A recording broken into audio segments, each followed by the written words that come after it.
என்னை நான் ஒன்றும் தலைவனாக, நீங்களும் என்னை தலைவனாக, ஒரு அண்ணனாகவோ வழிகாட்டியாகவோ இயக்கத்தின் ஒருங்கிணைப்பாளர் நீங்கள் ஒன்றும் ஆக்கலை. ஆக்கின பெருமகன் ஐயா கருணாநிதி அவர்கள் தான். சும்மா இருந்த பையன் பேசும்போது அவனை தூக்கி தூக்கி ஜெயிலில் போட்டு போட்டு போட்டு போட்டு அவனுக்கு தேலுக்கு கொடுக்கு முளைச்ச மாதிரி முளை.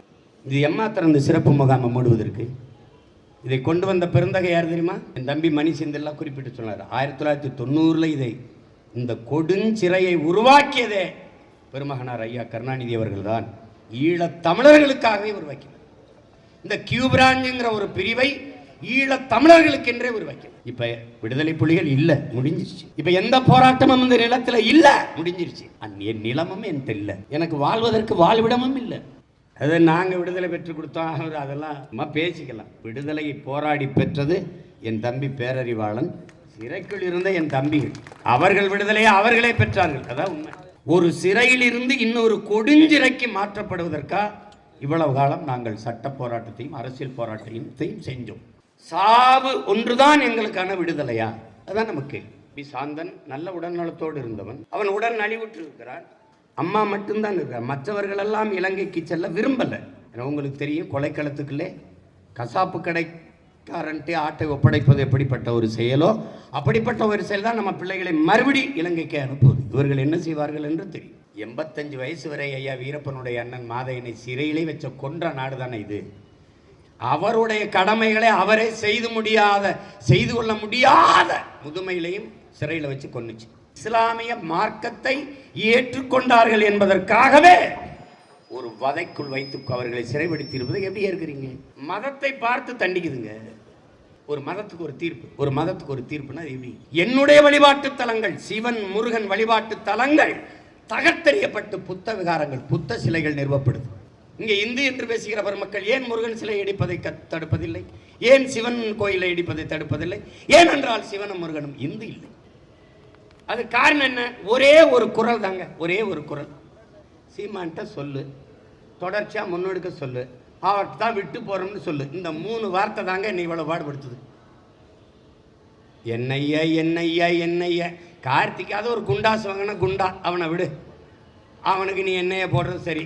துறையாவது அவனும் 1 வருஷம் ஜெயிலில் இருந்துட்டான், அவன் பெரிய குண்டா, அவனை போட்டா சரி. ஆனா அந்த எங்க ஊர்ல ஒருத்தன் தென்னகம் விஷ்ணுன்னு இருக்கான, அவன்லாம் ஒரு பரிதாபத்துக்குரியவன். அவன் களை கொட்டு மண்வெட்டியே பார்த்துருக்க மாட்டான். அவனை போய் நீ துப்பாக்கி செஞ்சியா, அது செஞ்சியா, அது டிசைன் பண்ணி கொடுத்த மணி செந்திலுக்குமா எல்லாம் இங்கே இருக்கான். மதிப்பிற்குரிய ஐயா கருணாநிதி அவர்கள் செய்த ஒரு நற்காரியம் என்னவென்றால், உடலில் என்னை அடைத்து விட்டு அவசரமாக திருப்பி என்னை வேகமாக ஓடி வேலூர் சிறையில் அடைத்தது தான் ஒரு வாழ்க்கையிலே எனக்கு செய்த ஒரு நற்காரியம் என்று நான் கருதுகிறேன். நம் தலைவர் அவர்களை தமிழ் சமூகம் தலைவராக இருக்கல, சிங்களன் அவர் தலைக்கு 10 லட்சம் ரூபாய் விலை அறிவித்து சுவரொட்டி ஒட்டி இந்த 18 வயசு பையன்தான் உங்கள் இனத்தின் தலைவன் என்று அடையாளம் காட்டினார். என்னை நான் ஒன்றும் தலைவனாக, நீங்களும் என்னை தலைவனாக, ஒரு அண்ணனாகவோ வழிகாட்டியாகவோ இயக்கத்தின் ஒருங்கிணைப்பாளர் நீங்கள் ஒன்றும் ஆக்கலை. ஆக்கின பெருமகன் ஐயா கருணாநிதி அவர்கள் தான். சும்மா இருந்த பையன் பேசும்போது அவனை தூக்கி தூக்கி ஜெயிலில் போட்டு போட்டு போட்டு போட்டு அவனுக்கு தேலுக்கு கொடுக்கு முளைச்ச மாதிரி முளை. அப்படி அந்த சிறையில் அடைத்த போது தான் தம்பிகளோடு நெருங்கி பழகிற வாய்ப்பை பெற்றேன். எண்ணற்ற பேருக்கு தமிழ் நாட்டுக்குள்ளே இருக்கிற பெரியவர்களுக்கு, எழுத்தாளர்களுக்கு, இலக்கியவாதிகளுக்கு, அரசியல் தலைவர்களுக்கெல்லாம் இந்த சிறையில் தான் அவர்கள் இருக்கிறார்களா என்பது தெரிய வந்தது. அதற்கு பிறகு ஒரு பேரெழுச்சி உருவாச்சு தமிழ்நாட்டில். இந்த 70 விடுதலை குறித்த ஒரு எழுச்சி. அப்ப மரண தண்டனையின் பிடியில் இருந்தார்கள் தம்பி பேரறிவாளன், இவர்களெல்லாம் சாந்தன், முருகன், மூவர். அதிலே தம்பி பேரறிவாளன் என்னை தூக்கிலிட்டால் என் உடனே என் தாய் தந்தையரிடத்தில் ஒப்படைத்து விடுங்கள் என்று சொல்லிவிட்டான். தம்பி முருகனும் சாந்தனும் எங்களை தூக்கிலிட்டால் என் உடலை எங்கள் அண்ணன் சீமானிடத்தில் ஒப்படைத்து விடுங்கள் என்று எழுதி கொடுத்து விட்டார். அதிலிருந்து அந்த நெருப்பு பற்றி பரவத் தொடங்கியது. தங்கை செங்கொடி தீக்குளித்தால், உயிரை ஈகம் செய்தால், அண்ணனுடைய உயிரை காக்க. அதுக்கப்புறம் நடந்ததெல்லாம் உங்களுக்கு தெரியும். சற்று ஏறக்குறைய 30 ஆண்டுகளாக அவள் ஏறாத ஒரு அரசியல் தலைவர்களின் வீடும் கிடையாது, சந்திக்காத தலைவர்களும் கிடையாது, பேசாததும் கிடையாது. நம்முடைய தாய் அற்புதம் அவர்கள் பல பேரை சந்தித்து கண்ணீரால் அவர்கள் கைகளை கழுவி அவர்கள் இதயத்தை நனைத்து கரைத்தார். எதுவும் பயனில்லை. என் தம்பி பேரறிவாளனே சிறைக்குள்ளிருந்து சட்டத்தை படித்தான். அவனே சட்ட வல்லுநர்களை, ஆலோசகர்களை அணுகி டெல்லியில் வழக்கறிஞராக இருக்க என் தம்பி பிரபு, பாரி போன்றவர்களை வைத்துக்கொண்டு இங்கே இருக்கிற நம்மை விட்டு பிரிந்திருக்கிற நம் உயிருக்கினிய மூத்தவர் அண்ணன் சந்திரசேகர் அவருடைய ஆலோசனை பேரில் வழக்கை அவனே நடத்தி அவனே பெற்ற விடுதலை தான் இந்த விடுதலை. அதை நாங்கள் விடுதலை பெற்று கொடுத்தோம், அதெல்லாம் சும்மா பேசிக்கலாம். விடுதலையை போராடி பெற்றது என் தம்பி பேரறிவாளன், சிறைக்குள் இருந்த என் தம்பிகள். அவர்கள் விடுதலையை அவர்களே பெற்றார்கள், அதான் உண்மை. தம்பி பிறவர் குறிப்பிட்டது மாதிரி என் தம்பி சாந்தன் அவர்கள் ஆகச்சிறந்த, என் தம்பி பயாஸ் அவர்கள் ஆகச்சிறந்த ஓவியர். முருகனும் சாந்தனும் வந்து பக்திமான்கள். ஒருத்தன் அனுமார் பக்தன், ஒருத்தன் எப்போ பார்த்தாலும் கோயிலிருந்து என்னை பார்க்க வரும்போது திருநீர் பூ இதான் கொண்டு வந்துக்கிட்டு இருப்பாங்க ரெண்டு பேரும். ரொம்ப ஈடுபாடு ஆன்மீகத்தில். அதில் ஜெயக்குமார் அண்ணன் எங்கள் அண்ணன், அதுவும் ஒரு சாமி கும்பிட்டு தெரியும். சும்மா கோயில் கோயிலாக போய் அந்த சிறைக்குள்ள இருக்கிற கோயிலில் கும்பிடுவாங்க. அதில் அறிவு எப்பவும் படிப்பான், அது சட்டம் படிப்பான், இலக்கியம் படிப்பான், இசை கற்றுக்கொண்டிருந்தான். இவர்கள் எல்லாம் ஒரு சட்ட போராட்டம் வந்து நீண்ட நாள் நடந்து ஒரு விடுதலை கிடைக்குது. அதை மதிப்பிற்குரிய நீதியரசர் ஐயா கிருஷ்ணய்யர் அவர் சொல்கிறார்கள், அறிவுக்கு என்ன தீர்ப்பு வந்ததோ அது மற்றவர்களுக்கும் பொருந்தும். அதுதான் ஒரே தீர்ப்பு தான் விடுதலை, எல்லாருக்கும் விடுதலை. அப்புறம் தனியாக அவர்கள் 4 பேருக்கு ஒரு வழக்கு நடத்த வேண்டிய அவசியம் இல்லை. இதில் என்ன கொடுமை என்று பார்த்தால், இந்த சிறை கொட்டத்தில் வந்து வதைபடுவதற்கா நாங்கள் இவ்வளவு காலம் போராடி இந்த விடுதலையை பெற்றோம். இதான் நம்ம எழுப்புற கேள்வி. ஒரு சிறையிலிருந்து இன்னொரு கொடுஞ்சிறைக்கு மாற்றப்படுவதற்கா இவ்வளவு காலம் நாங்கள் சட்ட போராட்டத்தையும் அரசியல் போராட்டத்தையும் செஞ்சோம். இப்போ ஐயா கிருஷ்ணமூர்த்தி அவர்கள் இறந்து போயிட்டாரு. அப்போ நாங்கள் எங்களுக்கான விடுதலை என்பதே மரணம் தானா? சாவு ஒன்றுதான் எங்களுக்கான விடுதலையா? அதான் நமக்கு. பி சாந்தன் நல்ல உடல்நலத்தோடு இருந்தவன், அவன் உடல் நலிவுற்று இருக்கிறான். அம்மா மட்டும்தான் இருக்கிறார். மற்றவர்கள் எல்லாம் இலங்கைக்கு செல்ல விரும்பலை. உங்களுக்கு தெரியும், கொலைக்களத்துக்குள்ளே கசாப்பு கடைக்காரன்ட்டு ஆட்டை ஒப்படைப்பது எப்படிப்பட்ட ஒரு செயலோ அப்படிப்பட்ட ஒரு செயல் தான் நம்ம பிள்ளைகளை மறுபடி இலங்கைக்கு அனுப்புவது. இவர்கள் என்ன செய்வார்கள் என்று தெரியும். நான் என்ன செய்தேன் என்றும் உங்களுக்கு தெரியும். ஏன் எந்த நாட்டிற்கும் நான் செல்ல முடியாது? ஏன் என் கடவுச்சீட்டுகள் பறித்து வைக்க முடக்க வைக்கப்பட்டிருக்கிறது? அன்றைய ஆட்சியாளர்கள் என் மீது வைத்திருந்த வன்மம், வெறுப்பு, இவனை உலக நாடுகளுக்கு சென்று பேச விடக்கூடாது என்று அதை முடக்கி வைத்தார்கள். அதை இவர்கள் முடிவெடுக்கிறதா இல்லை. அமெரிக்கா என்னை உள்ள வராத, கனடா உள்ள வராத, பிரான்ஸ் ஜெர்மனில் உள்ள வராத, அப்படிலாம் ஒன்றும் சொல்லலை. இவர்கள் விரும்பலை.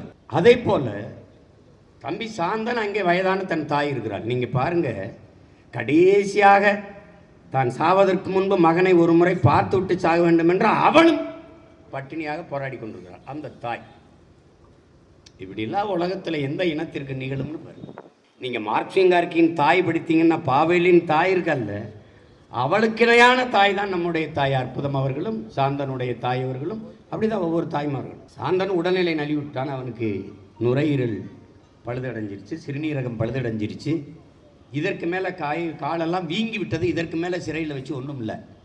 அவனை அனுப்பி விட்டலாம் அவனுடைய நாட்டிற்கு. அதில் அரசுக்கு எந்த சிரமமும் இல்லை.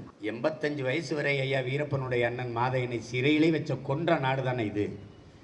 அவருடைய கடமைகளை அவரே செய்து கொள்ள முடியாத முதுமையிலையும் சிறையில் வச்சு கொன்னுச்சு. இந்த தேசத்தின் புனிதம் என்ன தெரியுமா? உலகத்தின் பார்வையில் உலகத்திற்கு அகிம்சை போதித்தண்ணல் காந்தியின் தேசம் இது. உயிர்களை கொள்வது பாவம் என்று போதித்த புத்தனின் பூமி இது. நடக்கும்போது காலிலே எறும்பு சிக்கி இறந்து விடுமோ என்று அதை பெருக்கிவிட்டு நடந்து சென்ற மகாவீரரின் மன்னிது. இவர்கள் தான் இவ்வளவு ஒரு மனித வதையை இந்த காலகட்டத்தில் செய்து கொண்டிருக்கிறார். இதற்கு மேல் நீங்கள் என்ன செய்வீர்கள் சொல்லுங்கள்? சட்டப்படி போராட்டம் முடிந்து விட்டது, அரசியல் போராட்டம் செய்தாகிவிட்டது. இதற்கு மேல் நீங்கள் என்ன செய்வீர்கள்? கொஞ்சம் கருணை கொண்டு அவர்களை விடுதலை செய்யுங்கள் என்று கெஞ்சலாம். இதுதான் கடைசி வார்த்தை. இதுக்கு மேலே ஒன்றும் இல்லை. ஒன்னே ஒன்றுதான் உங்களாலே என்னாலும் செய்ய முடியும். எப்பாடு வட்டாவது இந்த நிலத்தை, இந்த அதிகாரத்தை கைப்பற்றி இந்த சிறைக்கூடத்தை மூடுவது, நம் பிள்ளைகளை விடுதலை செய்வது. இவர்களை மட்டுமல்ல, பல ஆண்டுகளாக சிறை கொட்டடியில் வாடி கிடக்கிற நம் இஸ்லாமிய சொந்தங்கள் இஸ்லாமிய மார்க்கத்தை ஏற்றுக்கொண்டார்கள் என்பதற்காகவே ஒரு வதைக்குள் வைத்து அவர்களை சிறைப்படுத்தி இருப்பதை எப்படி ஏற்கிறீங்க? மதத்தை பார்த்து தண்டிக்குதுங்க. ஒரு மதத்துக்கு ஒரு தீர்ப்புனா எப்படி இருக்கிறது? பில்கிஸ் பானுவை வன்புணரை செய்து அவர் குடும்பத்தை 7 பேருக்கு மேல கொலை செய்தவனெல்லாம் விடுதலை ஆயிட்ட பிறகு என்ன கொடுமை! இந்த கண்ணீரின் அடர்த்தியை கண்ணீரின் இருக்கிற உலகத்தில் சொல்கிறான்ல, அதை உலகத்திலே மிக வலிமையான ஆயுதம் ஏழைகளின் கண்ணீர் தாங்க. நீங்கள் அந்த கண்ணீரெல்லாம் நீங்கள் வாய்ப்பில்லை, நிறைய பேர் பார்த்துருக்க வாய்ப்பில்லை. அது படித்து உணர முடியாது, பார்த்து உணர முடியாது, அனுபவிக்கணும். கோவையில் இஸ்லாமிய சிறைக்கதியில் விடுதலைக்கு நான் போராடி கொண்டிருக்கும்போது தம்பி வாகா பல்லாம் வந்திருக்கான். ஒரு தங்கை வந்து என் கையை பிடிச்சி அழுகிறா.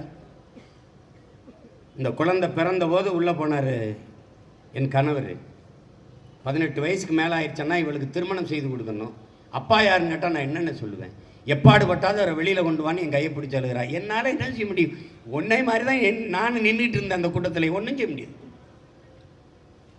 அதனால தான் நான் அதிகாரமற்ற எளிய மக்கள், அடிமை மக்களாக நாம் இருக்கோம். இது எம்மாத்திரம் இந்த சிறப்பு முகாமை மூடுவதற்கு இதை கொண்டு வந்த பெருந்தகை யார் தெரியுமா? என் தம்பி மணி செந்தில்லாம் குறிப்பிட்டு சொன்னார். 1990 இதை இந்த கொடுஞ்சிறையை உருவாக்கியதே பெருமகனார் ஐயா கருணாநிதி அவர்கள் தான். ஈழத் தமிழர்களுக்காகவே உருவாக்கினார். இந்த கியூபிராஞ்சுங்கிற ஒரு பிரிவை ஈழத் தமிழர்களுக்கென்றே உருவாக்கினார். இப்ப விடுதலை புலிகள் இல்லை, முடிஞ்சிருச்சு. இப்ப எந்த போராட்டமும் இந்த நிலத்துல இல்ல, முடிஞ்சிருச்சு. என் நிலமும் என்கிட்ட இல்லை, எனக்கு வாழ்வதற்கு வாழ்விடமும் இல்லை. என்னுடைய தாய் நிலம் எல்லாம் சிங்களவன் குடியேற்றம். 2 லட்சம் ராணுவ வீரர்கள் என்றால் 2,80,000 பேர் என்றால் அதில் 1,80,000 பேர் என் தாய் நிலத்தில் தான் முகாமிட்டு இருக்கிறார். ராணுவ முகாம், சிங்கள ராணுவ வீரர்களின் குடியிருப்புகள் திட்டமிட்டு நிகழ்த்தப்படுகிறது. என்னுடைய வழிபாட்டு தலங்கள், சிவன் முருகன் வழிபாட்டு தலங்கள் தகர்த்தெறியப்பட்டு புத்த விகாரங்கள், புத்த சிலைகள் நிறுவப்படுது. இங்கே இந்து என்று பேசுகிற பெருமக்கள் ஏன் முருகன் சிலை இடிப்பதை தடுப்பதில்லை? ஏன் சிவன் கோயிலை இடிப்பதை தடுப்பதில்லை? ஏனென்றால் சிவனும் முருகனும் இந்து இல்லை. நான் தான் பொது வெளியில வாதிட கூப்பிட்டனே, வா முதல்ல முருகன் சிவன் இந்த கண்ணன்லாம் இந்துவா பேசி முடிவுன்ட்டு அப்புறம் பேசு. அவன் செய்ய மாட்டான். அவன் புத்திஸ்ட் ஆல்சோ இந்து. அவனுக்கு தமிழர்கள் இந்து அல்ல. இந்து என்றால் வட மாநிலங்களில் வேற நாடுகளில் இருந்தே வருகிறவர்கள், ஆப்கானிஸ்தான், பங்களாதேஷிலிருந்து, பாகிஸ்தானிலிருந்து இடம்பெயர்ந்து வருகிறவர்கள், பார்சி இடஒதுக்கி அவர்களுக்கு குடியுரிமை இருக்குது. கிறிஸ்தவர்கள் இருக்குது. ஏன் கிறிஸ்தவனை இருக்கிறான்? கிறிஸ்தவன் இல்லைன்னா அங்க 150 லட்சம் கோடி உலகங்கில கடன் தொலைச்சு பெறுவான். கொடுத்தவன் கிறிஸ்தவன் நாடு. America, Australia, France, Germany, Britain, Russia எங்கேயும் கால் வைக்க முடியாது. அதனால அவனுக்கு குடியுரிமை கொடுப்பானா, இந்துக்கு கொடுப்பானா, சீக்கியனுக்கு கொடுப்பானா. ஆனால் இஸ்லாமியர்களுக்கு கிடையாது. சரி, அங்க கிடையாது. இங்கே தெற்கே இலங்கையிலிருந்து ஈழத்திலிருந்து இடம்பெயர்ந்து வந்த நாங்கள் இந்துக்களா இல்லையா? எங்களுக்கு ஏன் குடியுரிமை இல்லை? இதுதான் கேள்வி. இல்ல, ஏன் நான் இந்து இல்லை? அவனுக்கு நல்லா தெரியுது.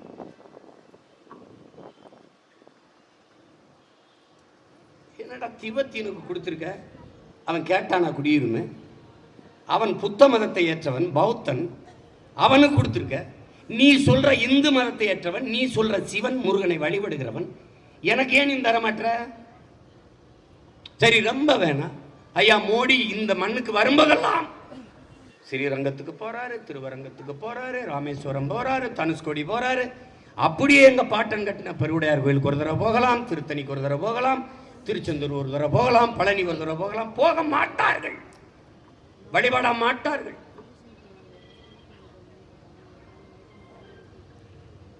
அவ்வளவு வன்மம் நம் மீது வைத்திருப்பார்கள். இந்த சிறப்பு முகாமை மூட முடியாதா? அந்த சிறையில், பொது சிறையில் என் பிள்ளைகள் ஒரு கடை இருக்கும், கேண்டீன் இருக்கும், அதில் விரும்பியதை வாங்கி உண்ணலாம். அவர்கள் நடந்து கொள்ளலாம். அவர்களுக்கு ஒரு வெளி இருக்கும், திறந்த வெளி இருக்கும், புல்வெளி இருக்கும், போகலாம். வேலூர்லையும் இருந்தது, புழல்லையும் இருக்கு, நூலகம் இருக்கு, எடுத்து படிக்கலாம். பகுதி நேரத்தில் தையல் கற்றுக்கொள்ளலாம், தையல் கற்றுக்கொள்ளலாம், சமைக்க கற்றுக்கலாம், சமைக்க கற்றுக்கொள்ளலாம், இசை கற்றுக்கொள்ளலாம், இசை கற்றுக்கொள்ளலாம், விளையாடலாமா விளையாடலாம், செஸ் ஆடலாம், சதுரங்கம் ஆடலாம், ஒரு கேரம் போர்டு பலகை விளையாடலாம், விளையாடலாம். ஆனால் சிறப்பு முகாமில் என் அன்பு சொந்தங்களே, அருமை தம்பி தங்கைகளே, பெயரை பார், சிறப்பு முகாம், ஸ்பெஷல் கேம்ப். சிறப்பு முகாம் என்ன? ரொம்ப சிறப்பா இருக்கும். அங்கதான் நீ ஏமாந்த, அந்த வார்த்தையில ஏமாந்துற. அது சித்திரவதை முகாம். அதுல வச்சு வதைக்கிறான். அப்ப அது என்ன? இதுக்கு ஒரே வழி, மூடன். ஒருத்தருமே இல்லை. இப்ப நமக்கு பாருங்க, இப்போ எல்டிடிய ரீகன்ஸ்ட்ரக்ஷன் இதே தான் அமெரிக்காவிலும் கேட்டான், என்னைய இதே தான் கனடாவிலையும் கேட்டான். அது காரணம் என்ன? ஒரே ஒரு குரல் தாங்க, ஒரே ஒரு குரல். சீமான்ட்ட சொல்லு, தொடர்ச்சியா முன்னெடுக்க சொல்லு, அவர்கிட்ட தான் விட்டு போறோம்னு சொல்லு. இந்த 3 வார்த்தை தாங்க என்னை இவ்வளவு பாடுபடுத்துது. என்னையா என்னையா என்னையா. கார்த்திக்காவது ஒரு குண்டாசு வாங்கின குண்டா, அவனை விடு, அவனுக்கு நீ என்னைய போடுறது சரி. துறையாவது அவனும் 1 வருஷம் ஜெயிலில் இருந்துட்டான், அவன் பெரிய குண்டா, அவனை போட்டா சரி. ஆனா அந்த எங்க ஊர்ல ஒருத்தன் தென்னகம் விஷ்ணுன்னு இருக்கான, அவன்லாம் ஒரு பரிதாபத்துக்குரியவன். அவன் களை கொட்டு மண்வெட்டியே பார்த்துருக்க மாட்டான். அவனை போய் நீ துப்பாக்கி செஞ்சியா, அது செஞ்சியா, அது டிசைன் பண்ணி கொடுத்த மணி செந்திலுக்குமா எல்லாம் இங்க இருக்கான்.